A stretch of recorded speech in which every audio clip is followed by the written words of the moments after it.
Home, el repte, evidentment, l'afronto una mica com seguir el camí que hem estat fent durant tots aquests anys amb l'estaf tècnic, amb les jugadores, que intentar acompanyar-les, com deia abans a l'escenari, acompanyar-les en aquest camí, intentar treure tot el seu potencial amb l'equip tècnic que m'ajuda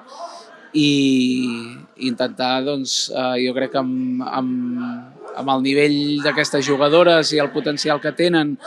i tot el recolzament que tenim a darrere,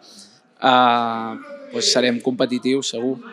Doncs, home, sobretot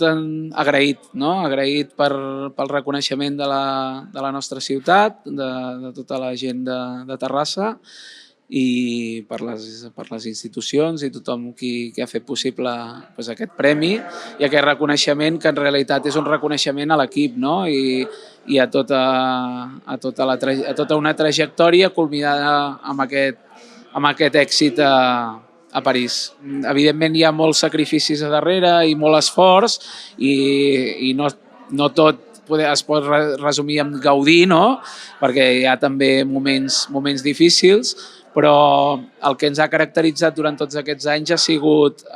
precisament l'intentar marcar-nos aquests objectius petits de dia a dia, intentar marcar un camí cap a on volem arribar, no centrar-nos única i exclusivament en el punt últim de la competició, sinó el que necessitem per arribar a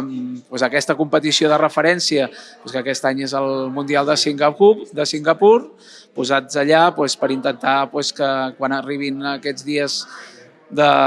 la competició en el millor estat de forma i el més ben conjuntades possible.